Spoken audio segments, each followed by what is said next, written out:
Levy पुस्तक 22 पर्व। अनंतर सदाप्रभु मूसाଙ୍କୁ କହିଲେ, ତୁମ୍ଭେ ହାରୁଣକୁ ଓ ତାହାର ପୁତ୍ରଗଣକୁ କୁହ, ତୁମ୍ଭେମାନେ ଇସ୍ରାଏଲ ସନ୍ତାନଗଣର ପବିତ୍ରୀକୃତ ଦ୍ରବ୍ୟ ବିଷୟରେ ସାବଧାନ ହୁଅ। ସେମାନେ ଆମ୍ଭ ଉଦ୍ଦେଶ୍ୟରେ ଯାହା ପବିତ୍ର କରନ୍ତି, ତଦ୍ୱାରା ଆମ୍ଭର ପବିତ୍ର ନାମକୁ ଅପବିତ୍ର କର ନାହିଁ। ଆମ୍ଭେ ସଦାପ୍ରଭୁ ଅଟୁ। ତୁମ୍ଭେ ସେମାନଙ୍କୁ କୁହ, ପୁରୁଷାନୁକ୍ରମେ ତୁମ୍ଭମାନଙ୍କର ବଂଶ ମଧ୍ୟରେ ଯେ କେହି ଅଶୁଚି ହୋଇ ଇସ୍ରାଏଲ ସନ୍ତାନଗଣ ଦ୍ୱାରା ସଦାପ୍ରଭୁଙ୍କ ଉଦ୍ଦେଶ୍ୟରେ ପବିତ୍ରୀକୃତ ଦ୍ରବ୍ୟ ନିକଟକୁ ଯିବ, ସେ ପ୍ରାଣୀ ଆମ୍ଭ ସମ୍ମୁଖରୁ ଉଚ୍ଛିନ୍ନ ହେବ। ଆମ୍ଭେ ସଦାପ୍ରଭୁ ଅଟୁ। ପୁଣି ହାରଣ ବଂଶର ଯେ କେହି କୁଷ୍ଠୀ ଅବା ପ୍ରମେହୀ ହୁଏ, ସେ ସୂଚି ନୋହିବା ଯାଏ ପବିତ୍ର ଦ୍ରବ୍ୟ ଭୋଜନ କରିବ ନାହିଁ। ଯେ କେହି ଶବ ଦ୍ୱାରା ଅଶୁଚି ହୋଇଥିବା କୌଣସି ଦ୍ରବ୍ୟକୁ ଅବା ଯାହାର ବୀର୍ଯ୍ୟପାତ ହୋଇଥାଏ ଏପରି କୌଣସି ମନୁଷ୍ୟକୁ ଛୁଏଁ, ଅଥବା ଯାହାଦ୍ୱାରା ସେ ଅଶୁଚି ହୋଇପାରେ ଏପରି କୌଣସି ଉରୋଗାମୀ ଜନ୍ତୁକୁ କି କୌଣସି ପ୍ରକାର ଅଶୁଚି ମନୁଷ୍ୟକୁ ଛୁଏଁ, ସେହି ସ୍ପର୍ଶକାରୀ ବ୍ୟକ୍ତି ସନ୍ଧ୍ୟା ପର୍ଯ୍ୟନ୍ତ ଅଶୁଚି ରହିବ। ଆଉ ସେ ଜଳରେ ଆପଣା ଶରୀର ନ ଧୋଇଲେ ପବିତ୍ର ଦ୍ରବ୍ୟ ଭୋଜନ କରିବ ନାହିଁ। ତହିଁ ଉତ୍ତାରେ ସୂର୍ଯ୍ୟ ଅସ୍ତ ହେଲେ ସେ ଶୁଚି ହୋଇ ପବିତ୍ର ଦ୍ରବ୍ୟ ଭୋଜନ କରିବ, କାରଣ ତାହା ତାହାର ଖାଦ୍ୟ ଅଟେ।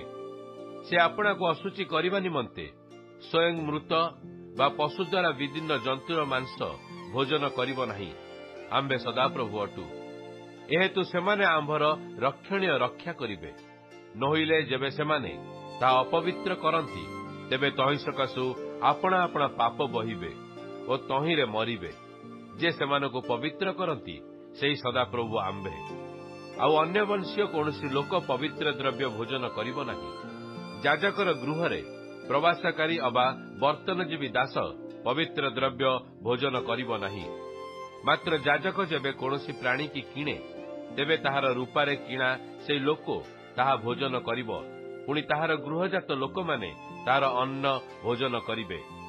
ଆଉ ଯାଜକର କନ୍ୟା ଯେବେ କୌଣସି ଭିନ୍ନ ବଂଶୀୟ ଲୋକ ସହିତ ବିବାହିତ ହୁଏ, ତେବେ ସେ ପବିତ୍ର ଦ୍ରବ୍ୟାଦି ମଧ୍ୟରୁ ଉତ୍ତୋଳନୀୟ ନୈବେଦ୍ୟ ଭୋଜନ କରିବ ନାହିଁ। ମାତ୍ର ଯାଜକର କନ୍ୟା ଯେବେ ବିଧବା କି ତ୍ୟକ୍ତା ହୋଇ ନିଃସନ୍ତାନ ହୁଏ, ପୁଣି ପୁନର୍ବାର ଆସି ବାଲ୍ୟାବସ୍ଥାର ତୁଲ୍ୟ ପିତୃଗୃହରେ ବାସ କରେ, ତେବେ ସେ ଆପଣା ପିତାର ଅନ୍ନ ଭୋଜନ କରିବ। ମାତ୍ର ଭିନ୍ନ ବଂଶୀୟ ଲୋକ ତାହା ଭୋଜନ କରିବ ନାହିଁ।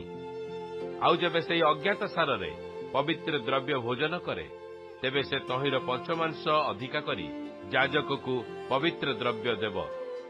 ଏହି ରୂପେ ଇସ୍ରାଏଲ ସନ୍ତାନଗଣ ସଦାପ୍ରଭୁଙ୍କ ଉଦ୍ଦେଶ୍ୟରେ ଯେଉଁ ଯେଉଁ ପବିତ୍ର ଦ୍ରବ୍ୟ ଉତ୍ସର୍ଗ କରନ୍ତି, ସେମାନେ ତାହା ସବୁ ଅପବିତ୍ର କରିବେ ନାହିଁ।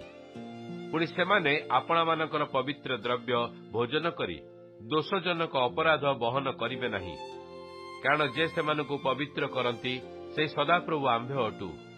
ଅନନ୍ତର ସଦାପ୍ରଭୁ ମୂସାଙ୍କୁ କହିଲେ, ତୁମ୍ଭେ ହାରୁଣକୁ ଓ ତାହାର ପୁତ୍ରଗଣକୁ ଓ ଇସ୍ରାଏଲର ସମସ୍ତ ସନ୍ତାନଗଣକୁ କୁହ, ଇସ୍ରାଏଲ ବଂଶ କିମ୍ବା ଇସ୍ରାଏଲ ମଧ୍ୟରେ ବିଦେଶୀମାନଙ୍କ ମଧ୍ୟରୁ ଯେଉଁମାନେ ସଦାପ୍ରଭୁଙ୍କ ଉଦ୍ଦେଶ୍ୟରେ ହୋମବଳି ନିମନ୍ତେ ମାନତ ପୂର୍ବକ ବା ସ୍ୱେଚ୍ଛାପୂର୍ବକ କୌଣସି ଉପହାର ଆଣନ୍ତି, ସେମାନେ ଗ୍ରାହ୍ୟ ହେବା ନିମନ୍ତେ ଗୋରୁ କି ମେଷ କି ଛାଗ ମଧ୍ୟରୁ ନିଖୁଣ କୋଉ ପଶୁ ଉତ୍ସର୍ଗ କରିବେ। ମାତ୍ର ଯାହାର ଖୁଣ ଥାଏ ତାକୁ ତୁମ୍ଭେମାନେ ଉତ୍ସର୍ଗ କରିବ ନାହିଁ, କାରଣ ତାହା ତୁମ୍ଭମାନଙ୍କ ପକ୍ଷରେ ଗ୍ରାହ୍ୟ ହେବ ନାହିଁ। ଆଉ କୌଣସି ଲୋକ ଯେବେ ମାନତ ସିଦ୍ଧି ନିମନ୍ତେ ଅବା ସ୍ୱେଚ୍ଛାଦତ୍ତ ଉପହାର ନିମନ୍ତେ ଗୋଠରୁ ଅବା ପଲ୍ଲରୁ ସଦାପ୍ରଭୁଙ୍କ ଉଦ୍ଦେଶ୍ୟରେ ମଙ୍ଗଳାର୍ଥକ ବଳି ଉତ୍ସର୍ଗ କରେ, ତେବେ ତାହା ଗ୍ରାହ୍ୟ ହେବା ନିମନ୍ତେ ନିଖୁଣ ହେବ।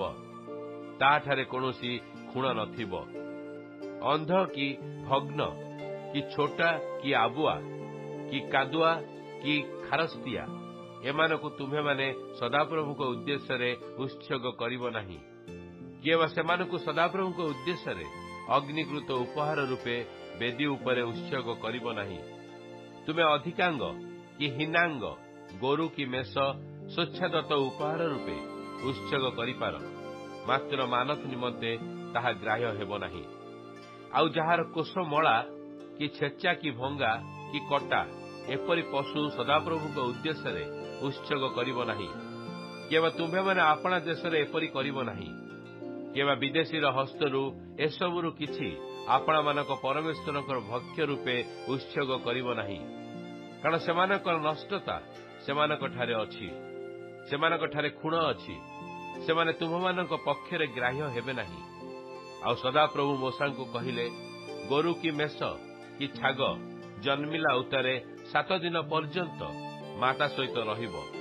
ପୁଣି ଅଷ୍ଟମ ଦିନଠାରୁ ତାହା ସଦାପ୍ରଭୁଙ୍କ ଉଦ୍ଦେଶ୍ୟରେ ଅଗ୍ନିକୃତ ଉପହାର ନିମନ୍ତେ ଗ୍ରାହ୍ୟ ହେବ। ଆଉ ଗାଈ କି ମେଷି ହେଉ, ତାହାକୁ ଓ ତାହାର ଛୁଆକୁ ଏକାଦିନେ ଦୁହିଁକି ବଧ କରିବ ନାହିଁ। ତୁମେମାନେ ଯେଉଁ ସମୟରେ ସଦାପ୍ରଭୁଙ୍କ ଉଦ୍ଦେଶ୍ୟରେ ପ୍ରଶଂସାତକ ବଳି ଉତ୍ସର୍ଗ କରିବ, ସେ ସମୟରେ ତୁମେମାନେ ଗ୍ରାହ୍ୟ ହେବା ନିମନ୍ତେ ତାହା କରିବ।